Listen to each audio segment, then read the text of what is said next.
Good morning, everyone. Here we are. Goodness, I've got to clear the cobwebs out here. Morning in Finland, still quite dark. We're, far north, so that's the way it is up here. And now we continue to move forward with discussion of a treatise on white magic. I also, remembering that the Tibetan advised us to study topically, I have so many interesting compilations on specific subjects. I started to do that on meditation, and I think I did some on the 3rd degree. I have to go back and do the 2nd degree and the 1st degree. Excuse me. I'm sorry. And then maybe go on to other degrees with compilations. That's just a promise to myself that I'm putting down here, and I hope it's a promise to you too, because I'd really like to work topically. I think it's so important and so interesting. We are on number 5, and we're on page 16, and we've been discussing definitions of a number of terms. I'll go backwards. I think knowledge of 3 kinds, which is speculative, discriminative, and intuitive. And then unfoldment, a word which the Tibetan says is very good for describing, maybe none better for describing the way consciousness grows. And going back a bit, psychic, the idea of psychism of the animal type and of the human type. And before that, let's see, so many, the laws, the idea of laws, and then the term occult. These are the terms we've been trying to define. And he wants us to be clear about that. And then, of course, this marvelous statement by Blavatsky, which is so foundational. Life we look upon as the one form of existence, manifesting in what is called matter with a capital M, maybe entailing more levels of vibratory life than we normally consider to be material. So everything having to do, I think, with the maybe with the cosmic physical plane in a way, but certainly with the dense physical body of the planetary and solar logos, or what incorrectly separating them. We don't want to do that. We name spirit, soul, and matter in man. Life manifests through all of these. Being, that is, manifests through spirit, soul, and matter.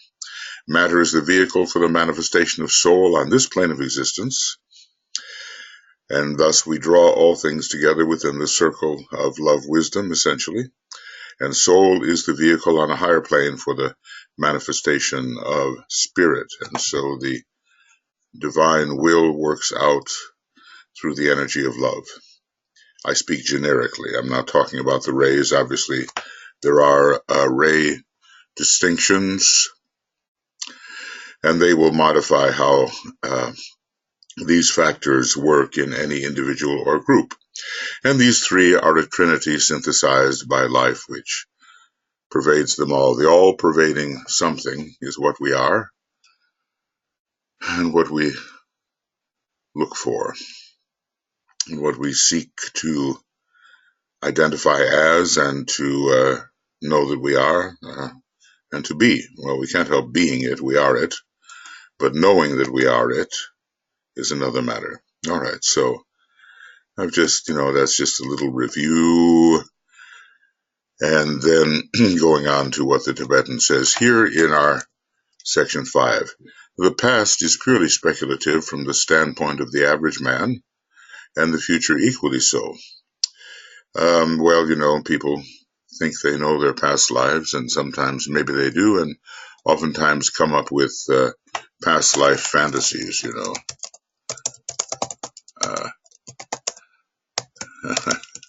fantasies, and also future fantasies. It's so easy to exaggerate what we think we have been or what we are destined to be in our present human form, and so much of this is the result of the pain of incarnation and the general weariness and the hope to rise above it. Rarely do we look at our past lives in a proportional manner with a degree of humility. As Alice Bailey said, well, I'm not going to look back there. Probably I wouldn't be very happy with what I saw. But there are, of course, the the Cleopatras and the Caesars and the great historical figures that one seems mistakenly to identify with. We know this fallacy, but people get involved in it, and it's hard to dissuade them. Okay, but he himself is the result of that past. We build upon all of our past experiences, and they are stored in the permanent atoms as memory, the atomic triangle, that is, the lower permanent atoms at first. Maybe later they're raised to the higher permanent atoms, because the Tibetan working in the triad certainly hasn't forgotten his previous incarnations. He himself is the result of that past, and the future work will work out of the sum total of his present characteristics and qualities. So let's just say in general, we are constantly building on our experience. If this is true of the individual, then it is then also equally true of mankind as a whole. The entire personality of humanity is becoming increasingly soul infused and is moving towards a greater destiny, and its future karma is based very much on present conditions and what one does with those conditions. That unit in nature, which we call the fourth or human kingdom, represents that which is the product of its physical heritage. Its characteristics are the sum of its emotional and mental unfoldments, excuse me, and its assets are those which it has succeeded in accumulating. And, where is that? In the causal body of humanity as a whole, which it has succeeded in accumulating during the cycles wherein it has been wrestling with its environment. We struggle on this planet, and we do wrestle with many things in the attempt to overcome them for the sake of the soul, which we more essentially are. The sum total of the other kingdoms in nature, that is what the environment is. That's what our environment is. And we have a lower environment, and also as we begin to penetrate via meditation and the antikarana into the higher worlds, we have a higher environment too. Within the human kingdom lie potentialities and latencies, characteristics and assets, which the future will reveal, and which in their turn determine that future. So, it's all a gradual building process. It's all a gradual building process, and no great leaps. The Tibetan tells us if we appear to leap forward, it's only because that leap has been well prepared by our process, by our activities. So it's an illusion. The leap is really an illusion.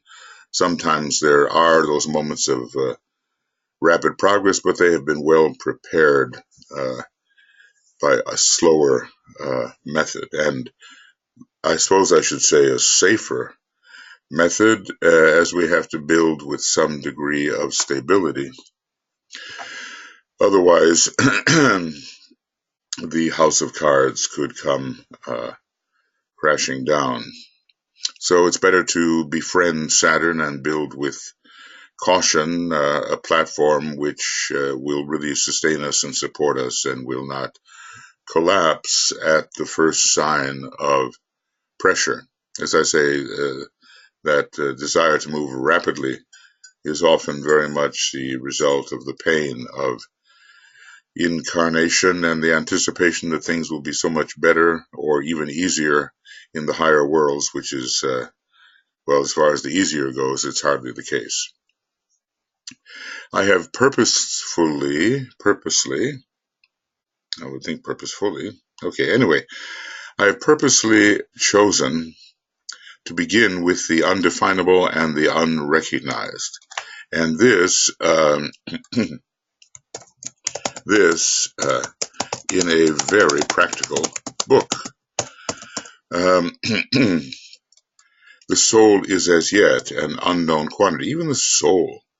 And here we talk about going to other planets and what's going on in the galaxy and so forth. But, you know, as I say, our eagerness for growth and for relief propels us speculatively into areas which we cannot possibly yet enter.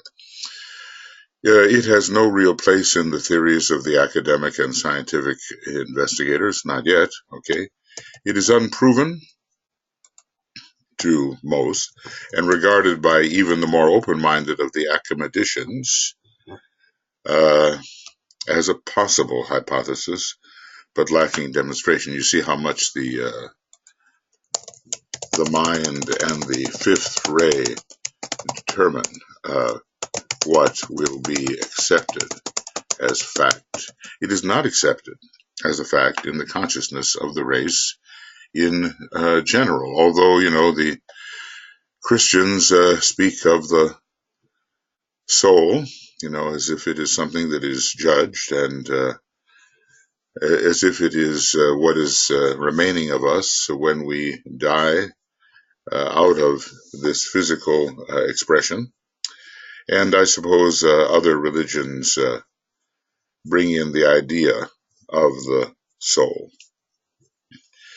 But in terms of accepting it as the occultist accepts it, with all of the lore about who participates in our soul demonstration, the solar angel and its extension, the angel of the presence, and our nature on the higher mental plane and all that sort of thing, not in the consciousness of the race. Only two groups of people accept it as a fact.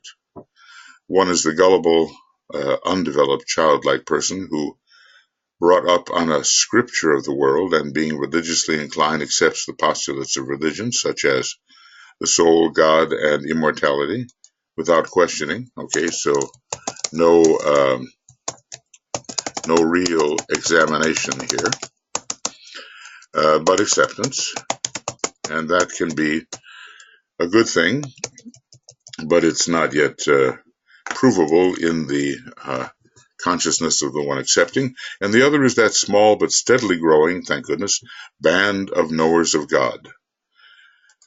They accept this, and hopefully we find ourselves numbered among them.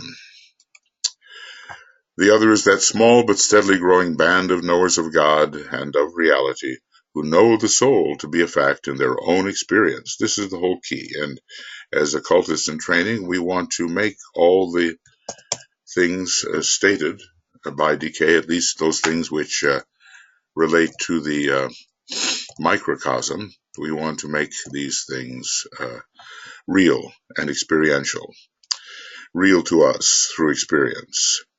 But they know it, know the soul to be a fact in their own experience, but are unable to prove its existence satisfactorily to man. There are attempts to prove, and but they are not deemed to be satisfactorily scientific, unable to prove its existence satisfactorily to man, who admits only that which the concrete mind can grasp, analyze, criticize, and test. Well, obviously, this is in general, a fifth ray liability.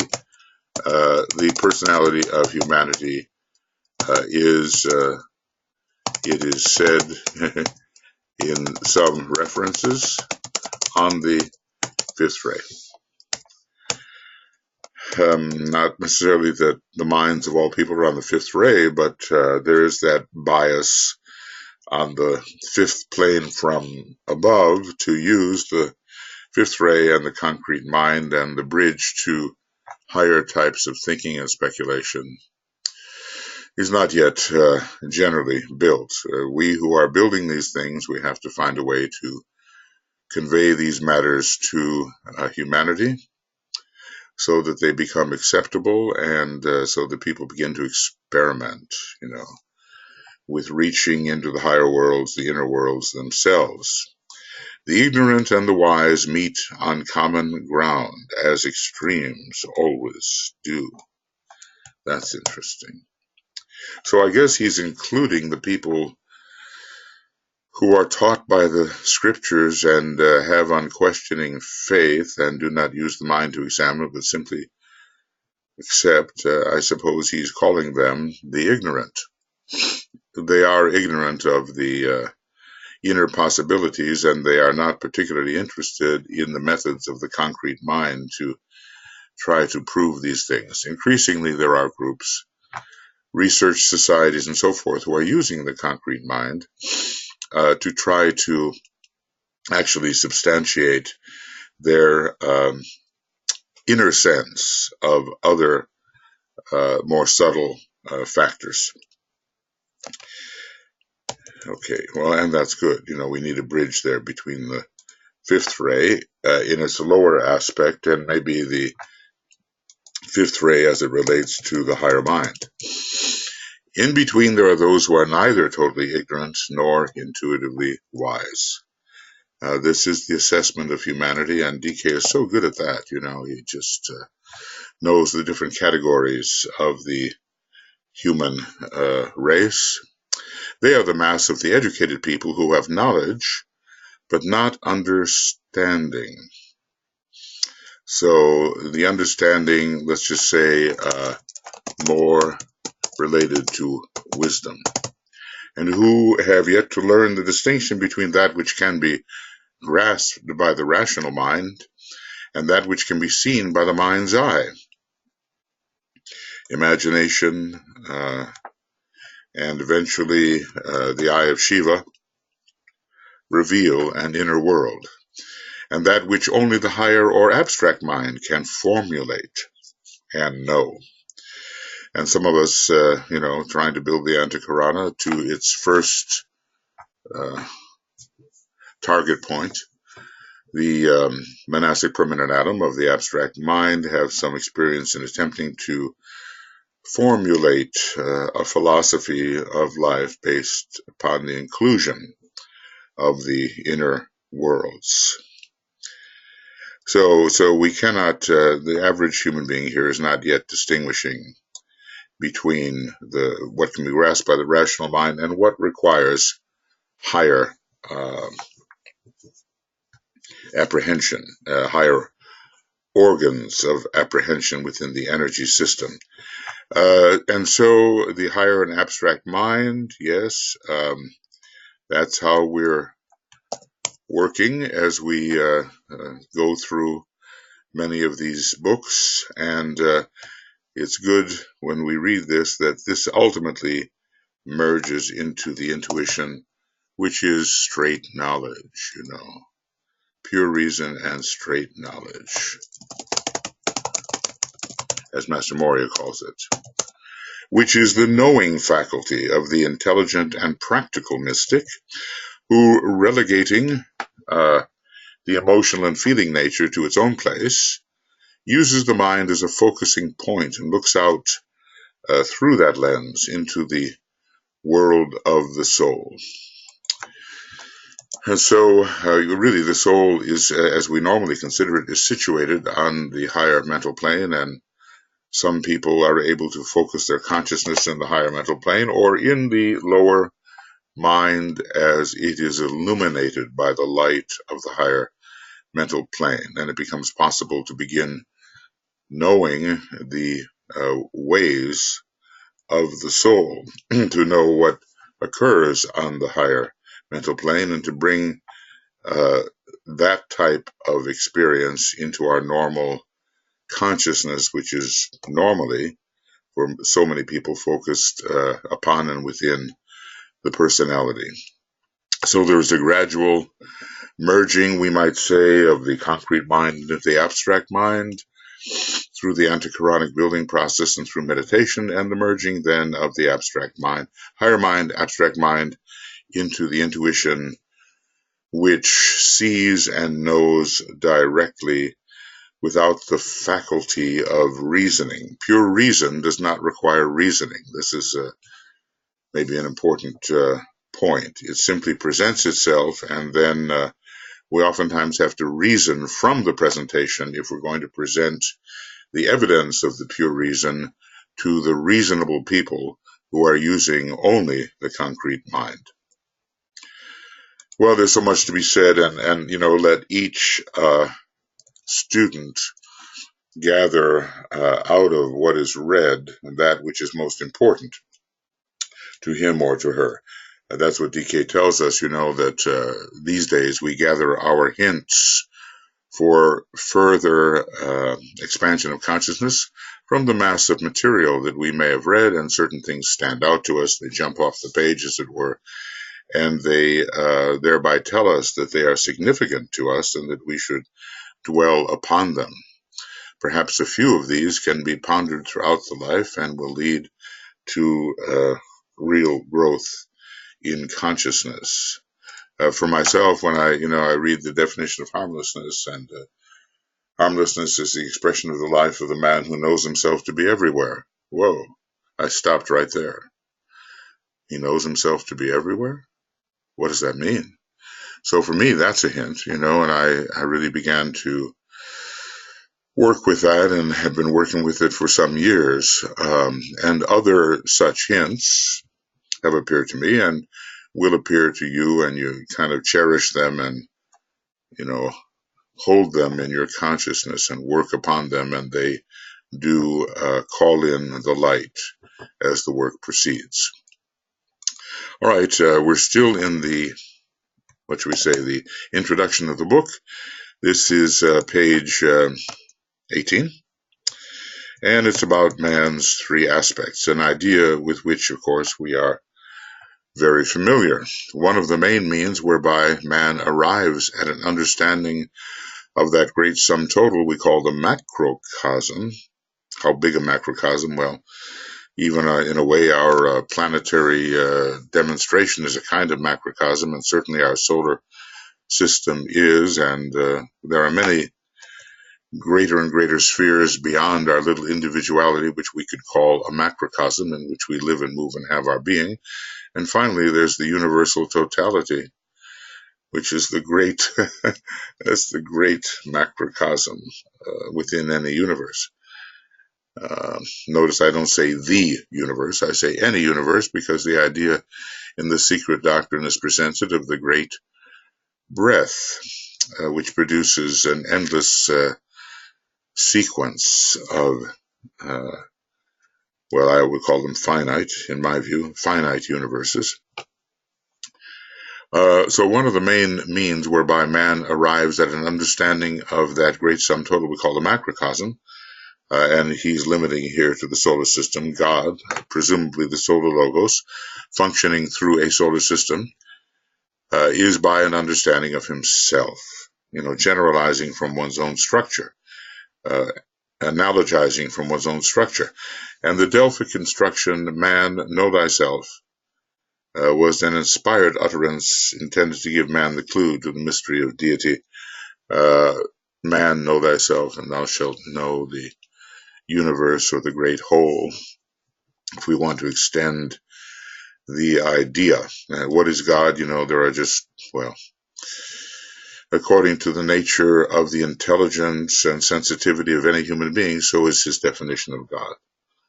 But in occultism, there are many ascending gods who are all part of the one universal God.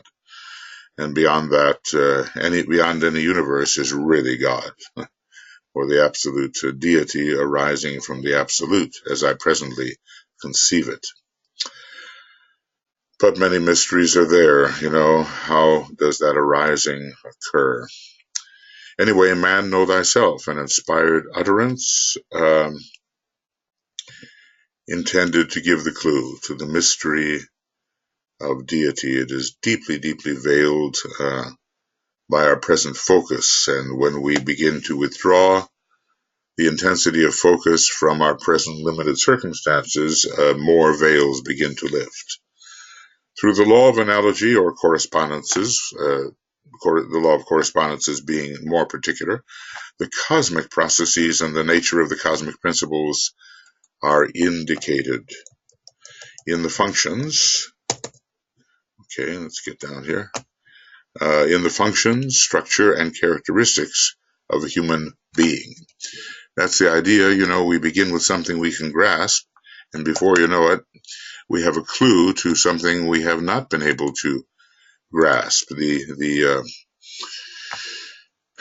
universe, in all of its various ascending hierarchical parts, is understood through the law of analogy. Not entirely completely understood as one will when focused upon those higher levels, purely focused there, but understood sufficiently to get an idea of the structure of those states of consciousness and activity which are impending in the life of any human being.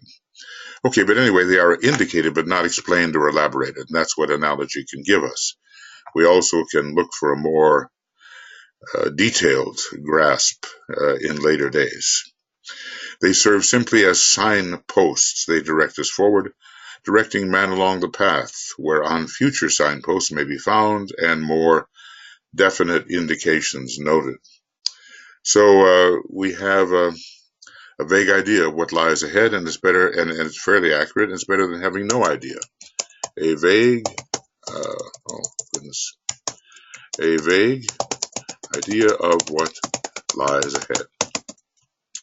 And this is orienting, we might say, orienting towards the light, towards the truth of things, and then when our stature is such that we are elevated to that point of focus which is immersed within those higher states which are previously only indicated, we will know more. The comprehension of that triplicity of spirit, soul, and body, as we just reviewed with that wonderful quote from Blavatsky, lies as yet beyond man's achievement.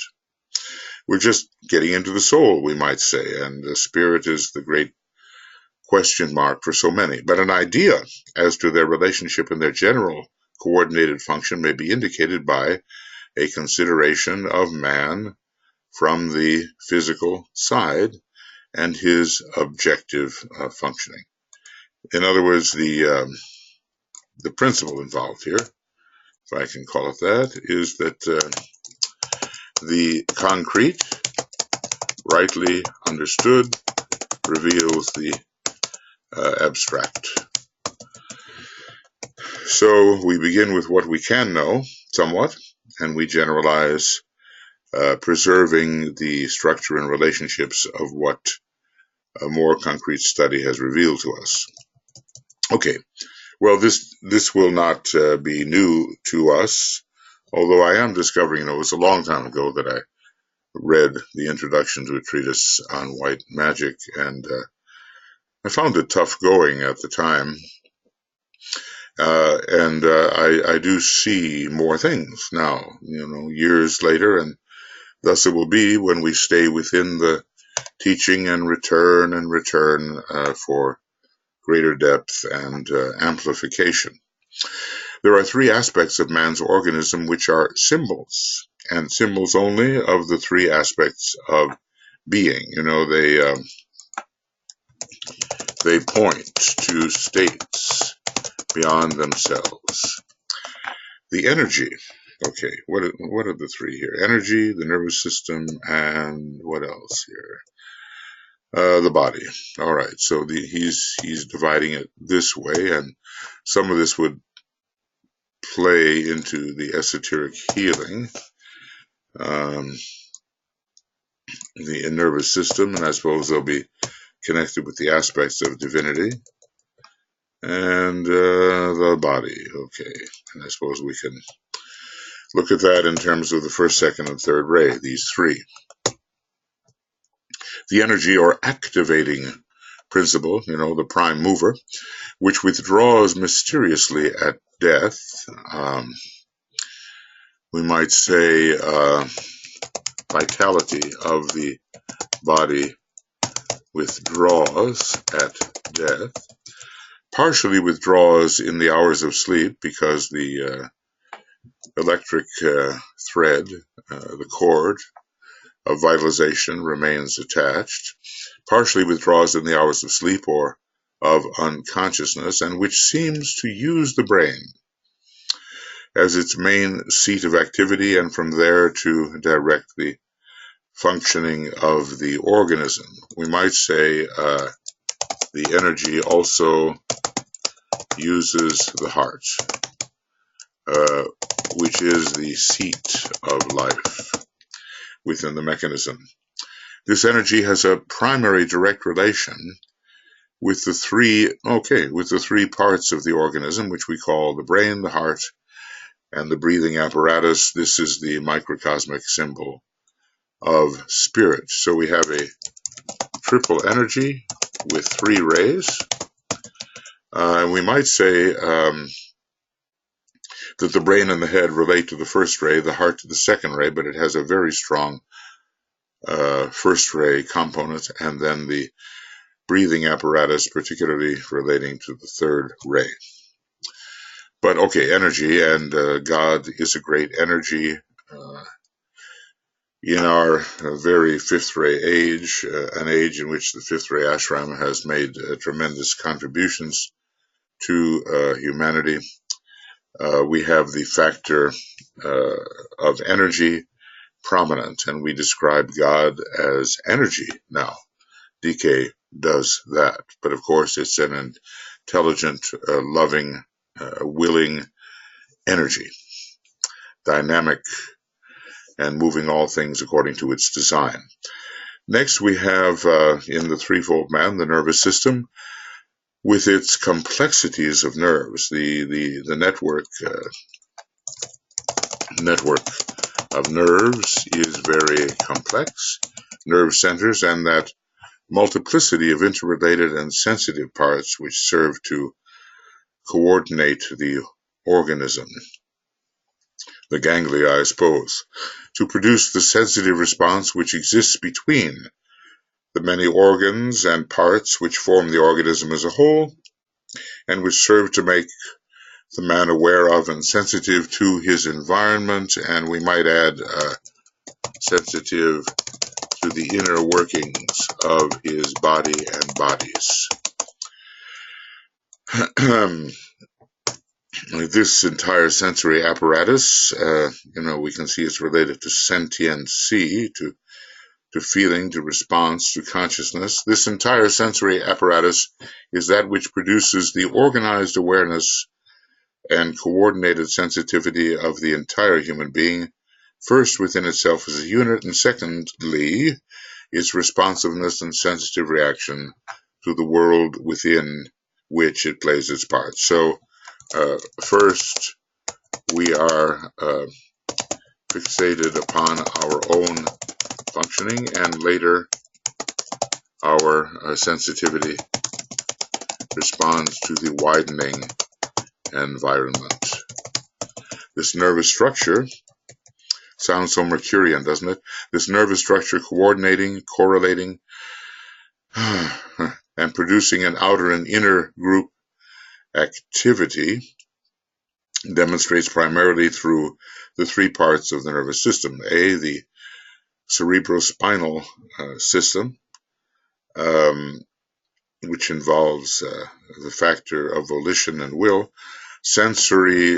The sensory system of nerves, that's our sensitivity, and a peripheral system of nerves. I think the medical people will have specific names, sympathetic, parasympathetic, and so forth. Is this network related to the second ray? Is it related to the third ray, or to some combination of the two? Certainly it has the sensitivity associated with the second ray, and the complexity associated with the third, and the network, the idea of the ramifications. that kind of ramifying complexity related very much to the third ray. All right. So this nervous structure, and the words are used here. It's an intelligent coordination of all factors within the energy system, the vehicles of man. This nervous structure coordinating, correlating, as we know, the various organs in our body, let us say, are correlated in their functioning with each other, and we can feel often that correlation, and producing an outer and inner group activity. The various factors in the energy system working together as a group demonstrates primarily through three parts of the nervous system: cerebrospinal, sensory, and peripheral. It is closely associated with the energy aspect, the first aspect, being the apparatus used by that energy to vitalize the body and to produce, especially here, its coordinated activity and functioning, and bring about an intelligent rapport with the world in which it has to play its part. So it is driven by the energy, but the intelligent coordination, the correlation, the linking of all the different factors is connected with this second aspect of the nerves, and I suppose the nadis behind the nerves. It lies back, if one might use such an expression, of the body nature proper, back of the mass of the flesh and bone and muscle. In its turn is motivated by and controlled, it in its turn is motivated by and controlled by two factors. Okay, so here, DK is stepping into his role as an, what do you call it, one who studies anatomy.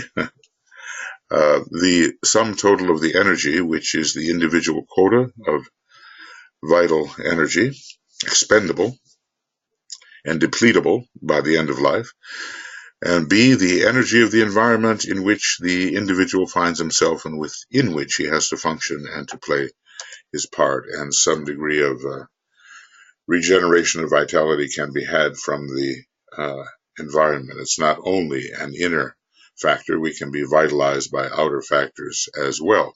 Sometimes we depend entirely upon vitalization by outer factors and forget that we can inwardly call upon our own subtle reserves of vitality, which are independent of the environment. This coordinating nervous system, this network of interrelating and sensitive nerves, see, when the word sensitivity is there, we find the second ray, is the symbol in man of the soul, and an outer invisible form of an inner spiritual reality. So, here we have the strong suggestion of the second ray relationship.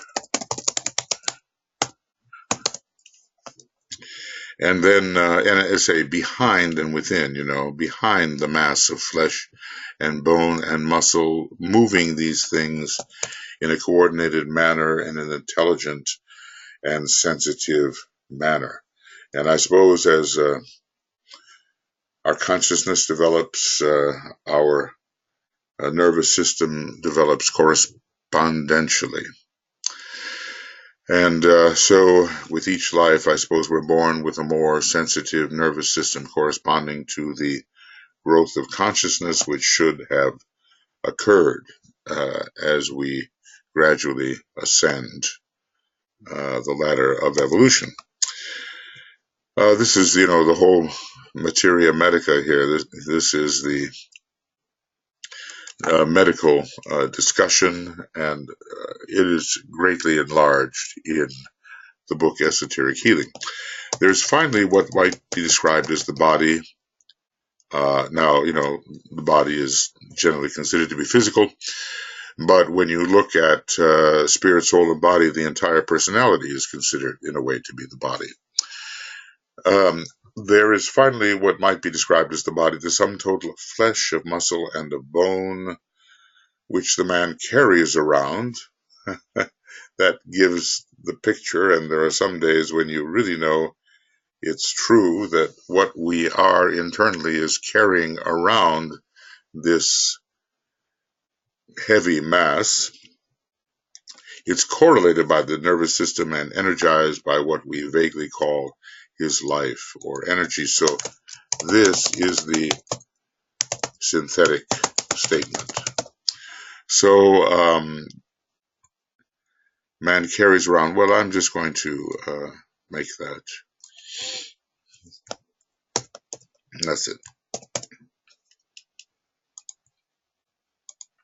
Finally, there is what might be described as the body, the sum total of flesh, of muscle, and of bone. Right there we have a triplicity, which the man carries around.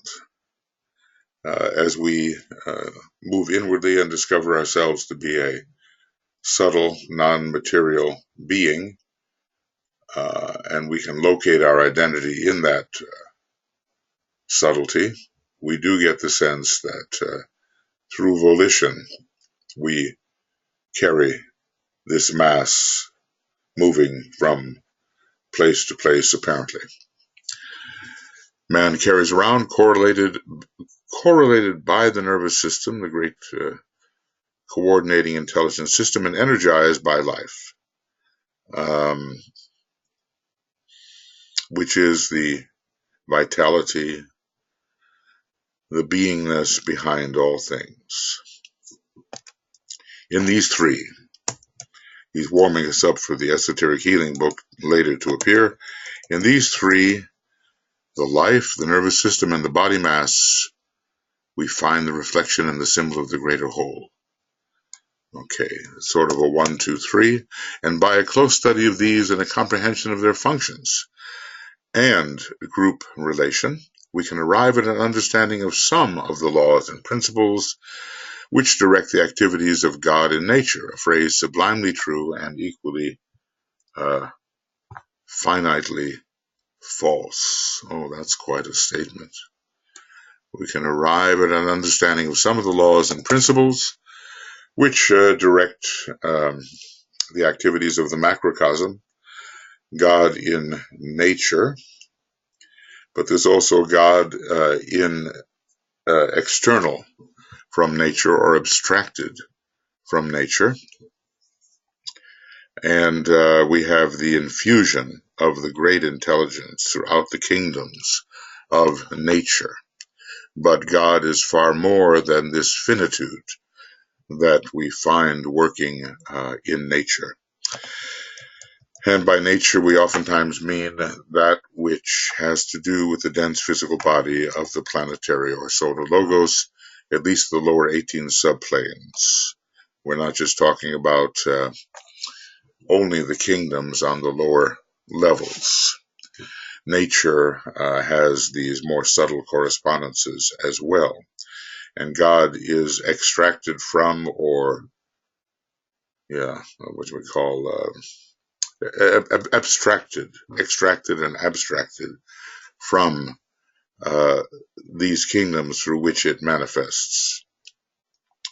The three aspects of divinity, the central energy or spirit, the coordinating force or soul, and that which these two use and unify, are in reality one vital principle manifesting in diversity. And isn't this exactly what HPB just said, only it's offered in different words? So this is the great statement by HPB offered in a different expression.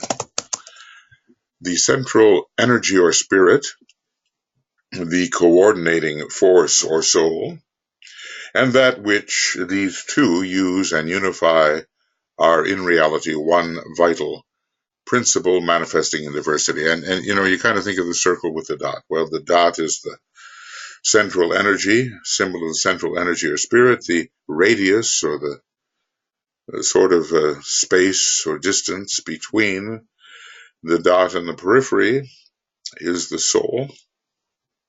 The radius is the coordinating force. And then there is the periphery, which is really the shell, which is the body. These are the 3 in 1 and the 1 in 3, God in nature, and nature itself in God. We have to see it both ways, and with later identification, we do see pantheistically all things as identified with God, or identified as God. When we can look all around us in the outer world of senses and through the inner senses of the astral body and the mind and see only God, then we're coming into that kind of unity which identification reveals, and we're coming closer to an apprehension of reality and overcoming the illusion of separateness.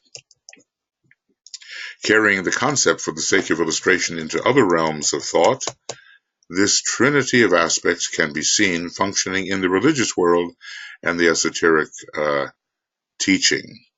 So I'm going to,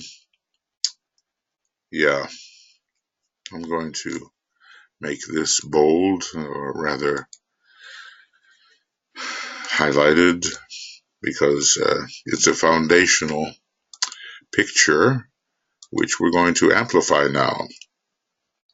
He says, for the sake of illustration, we go into the religious and the esoteric field. The fundamental symbology and doctrines of the great world religions and the exoteric organizations. In government, it is the sum total of the will of the people, whatever that will may be, the formulated laws, and the exoteric administration. He's giving us a series of trinities which are correlated with the three major rays, the third being the outermost ray and the first ray associated with the will, and the laws and the methods of coordination and correlation and right functioning connected with the second aspect. I'm remembering Dane Rudyard now speaking of Jupiter as a great coordinating factor, and it's on the second ray also with the seventh. In education, it is the will to learn, the arts and sciences, the will to learn, then the arts and sciences, which are the substance of the learning, and the great exoteric educational system. This is marvelous how he generalizes the Trinity to different areas of our human endeavor.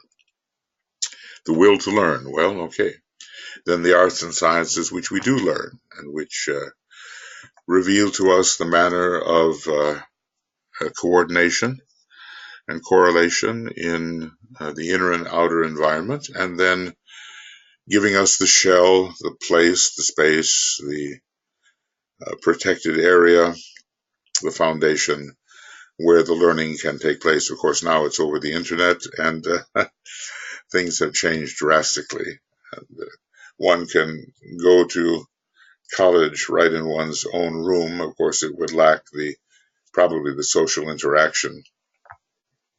In philosophy, it is the urge to wisdom, the interrelated schools of thought, and the outer presentation of the teaching in books and lectures and other forms.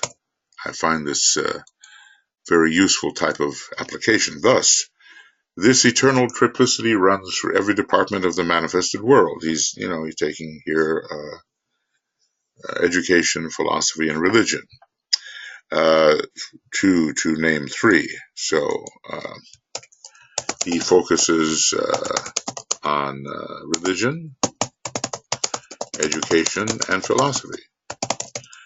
But there are other areas where the triplicity applies, or to which the triplicity applies. Where, to which, whether viewed as that which is tangible, or that which is sensitive and coherent, or that which is energizing. And here, basically, tangibility, ray 3, sensitive and coherent, ray 2, and energizing, ray 1. And I think that's pretty obvious. It is that intelligent activity which we clumsily call awareness. It is the capacity of awareness itself, involving as it does a sensitive response to the environment and the apparatus of that response, the divine quality of the soul. And it is finally the sum total of that which is contacted and known. It is that of which the sensitive apparatus becomes aware. So again, he's presenting to us a threefoldness. We have to be in being to have the capacity of consciousness and awareness. We have to have the apparatus of response and the divine duality of the soul. This is another triplicity. And then final triplicity given, finally the sum total, the final area of the triplicity given, that of which the sensitive apparatus becomes aware. So this, as we shall see later, is a gradually growing realization, shifting into more esoteric and internal realms. So always there is, what can we call it? The thinker, the thought, and that which is the means of thought. There is the subject, the object, and that which makes the subject aware of the object. Consciousness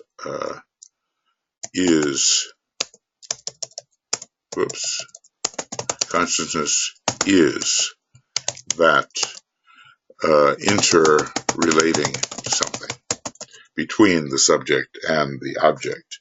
And these three, of course, really are one. Well, I guess we have to look at our life and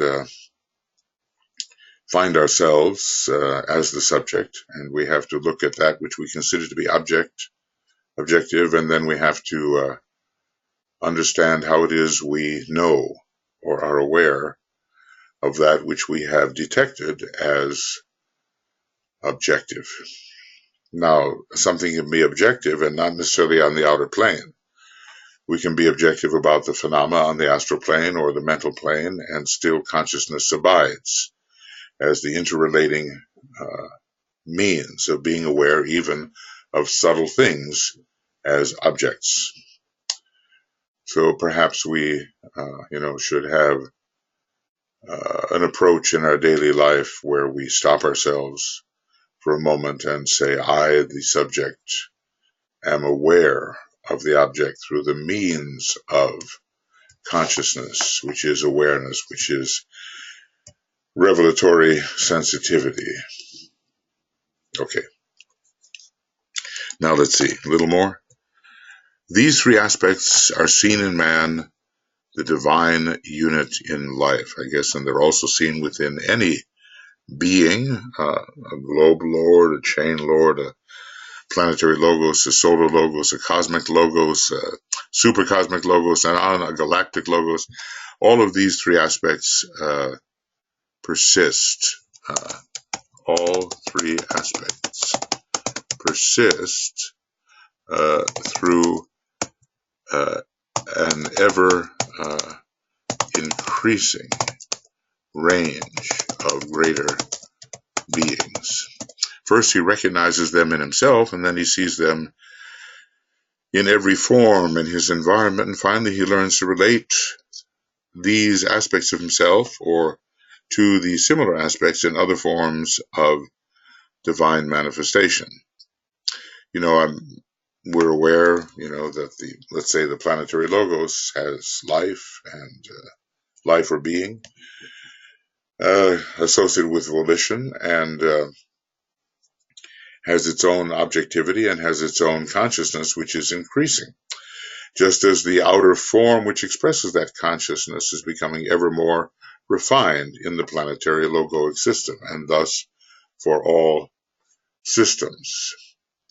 Well, even humanity as an entity, the outer form of humanity will change according to the development of the inner consciousness, and behind it is the being, humanity. So we are separating them in a way for discriminative study, but we realize it's all a dynamic, interrelated process, finally. Correct relation between forms will result in the harmonizing and right adjustment of the physical plane life. And here, he's suggesting presence of the fourth ray. And correct response to one's environment will result in correct rapport with the soul aspect. So the world soul, in other words, we will begin to be aware of the world soul as found in every form of life within whatever system we happen to be, hidden in every form, the soul aspect hidden in every form, and will produce right relations between the various parts of the inner nervous structure to be found in every kingdom of nature, subhuman and human. And, he suggests hints here at the inner nervous structure, even of the mineral kingdom. This is as yet practically unknown, but is rapidly coming into recognition. We do recognize it with plants and certainly with animals, and when it is proven and realized, it will be discovered that therein lies the basis of brotherhood and unity, and interrelationship based upon sensitivity and etheric pervasion of all kingdoms in nature. As the liver, the heart, the lungs, the stomach, and the other organs of the body are separate in existence and in function, and yet are unified and brought into relation through the medium of the nervous system, the second ray factor of coherence does this. So this is the law of coherence, second ray, throughout the body. So it will be found that in the world such organisms as the kingdoms in nature have their separate life and functions, yet are correlated and coordinated by the vast, intricate sensory nerves, which is sometimes called the soul of all things, the Anima Mundi, and underlying consciousness. So he is correlating the Anima Mundi with a great nervous sensory system.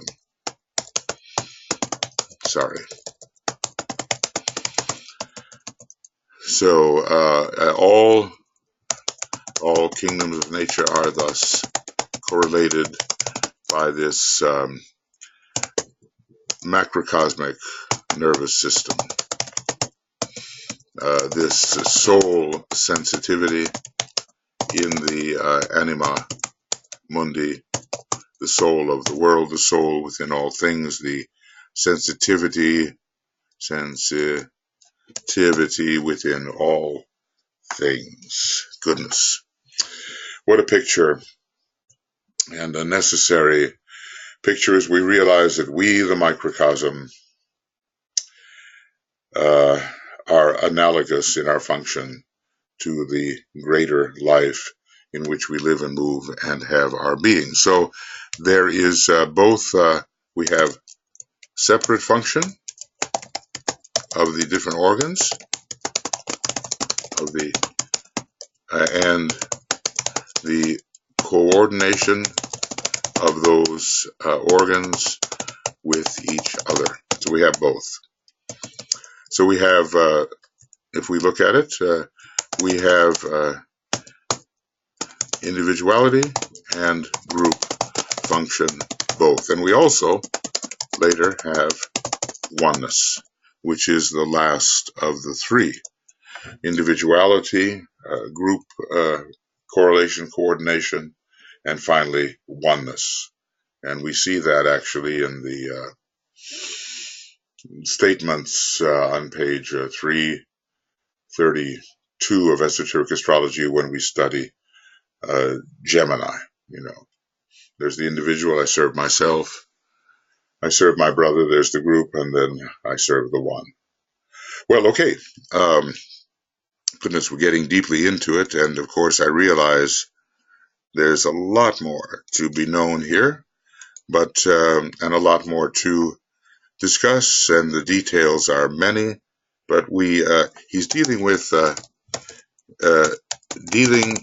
triplicities and their oneness,